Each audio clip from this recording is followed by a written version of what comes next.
بسم الله والصلاة والسلام على رسوله الكريم أما بعد أيها الأحبة السلام عليكم ورحمة الله وبركاته. Bienvenue dans cette nouvelle vidéo dans laquelle nous parlons de récit de la vie du prophète sallallahu alayhi wa sallam, et nous sommes dans la leçon numéro 9, Ghazwat Uhud, la conquête ou la bataille de Uhud. Sans plus tarder, nous allons lire et traduire en français Inch'Allah. Ad-Dars al-Tasi' غزوة أحد خروج الرسول صلى الله عليه وسلم رجوع المنافقين أمر الرسول صلى الله عليه وسلم ونتيجة مخالفته. خرجت قريش لمحاربة المسلمين وأخذ ثأر من قتل منهم في وقعة بدر، وكان عددهم مع من حالفهم 3000 رجل، فخرج إليهم الرسول صلى الله عليه وسلم ومعه 1000 رجل، ورجع عنه في الطريق عبد الله بن أبي ب300 من أصحابه المنافقين. ولما وصل الرسول صلى الله عليه وسلم جبل أحد أمر 50 رجلا من الرماة بالتحصن في الجبل، وقال لهم لا تتركوا الجبل سواء انتصرنا أم كسرنا. ثم بدأ القتال بين الفريقين فانهزم المشركون، وكان النصر يكون للمسلمين لولا أن المتحصنين خالفوا أمر الرسول صلى الله عليه وسلم وتركوا الجبل واشتغلوا بالنهب والسلب حينما رأوا انتصار المسلمين.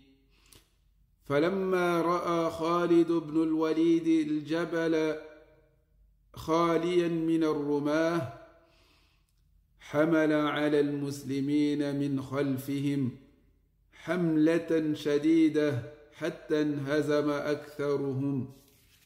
أسئلة: لماذا خرجت قريش في غزوة أحد؟ كم كان عددهم؟ كم عدد من خرج مع الرسول صلى الله عليه وسلم؟ بماذا أمر الرسول صلى الله عليه وسلم الرماة؟ من انتصر في هذه الغزوة؟ ماذا حدث بعد تركهم الجبل؟ نعم. La leçon numéro 9, la bataille ou la conquête de Uhud, la sortie du prophète sallallahu alayhi wa sallam, le retour des munafiqoun, des hypocrites, l'ordre du prophète sallallahu alayhi wa sallam et la conséquence d'avoir allé à l'encontre de l'ordre du prophète sallallahu alayhi wa sallam. Les Quraysh sont sortis pour combattre les musulmans et prendre la revanche de ceux qui ont été tués durant la confrontation de Badr. Ils étaient au nombre de 3000 hommes avec ceux qui se sont alliés à eux.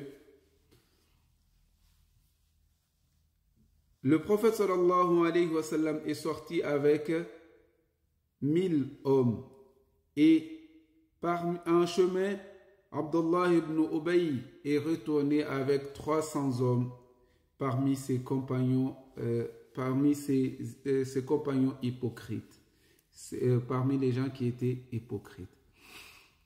Lorsque le prophète sallallahu alayhi wa sallam est arrivé au mont Uhud, il a ordonné à 50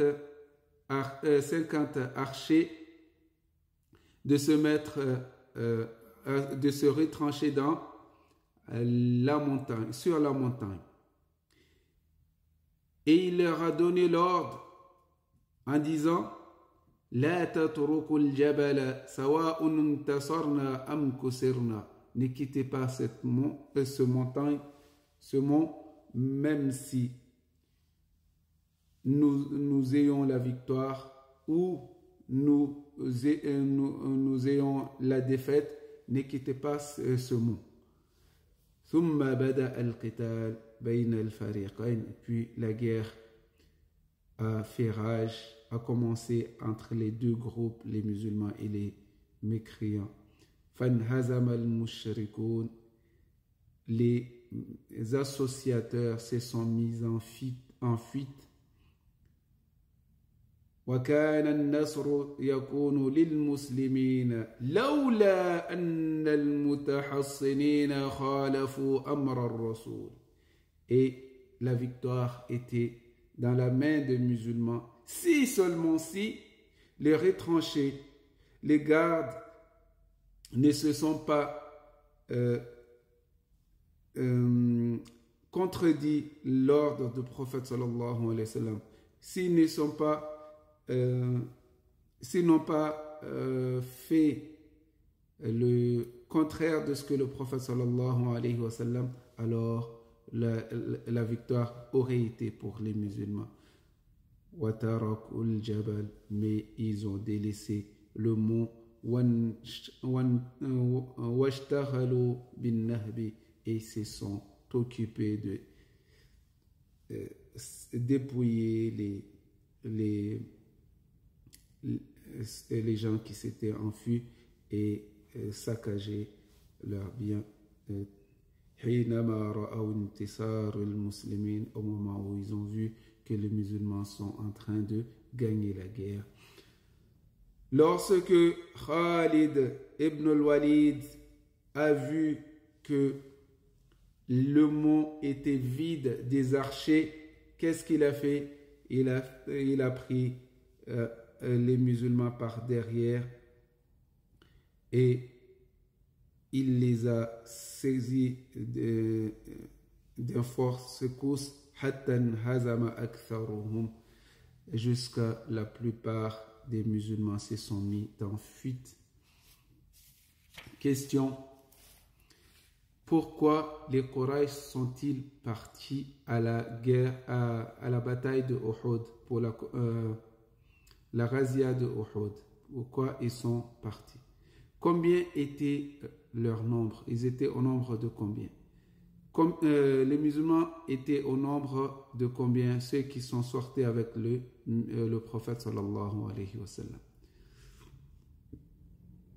Qu'est-ce que le prophète sallallahu alayhi wa sallam a ordonné aux archers? Qui a gagné la bataille de Uhud?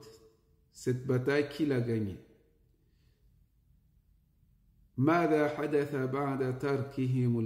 Qu'est-ce qui s'est passé après qu'ils ont délaissé, ils ont quitté le mont?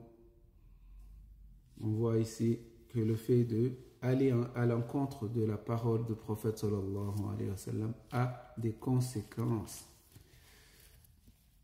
Ça, c'était en guerre, mais même en dehors de guerre, il y a toujours des répercussions, il y a toujours des conséquences de partir à l'encontre de la parole du prophète sallallahu alayhi wa sallam. Jazakumullah khair, khairan jaza, insha'Allah. N'oubliez pas de vous abonner, de liker et de partager pour ceux qui ne sont pas là, que vous aimeriez qu'ils entendent ces jolis récits, insha'Allah, bi'idnihi al-karim. Wassalamu alaykum wa ila al-liqa.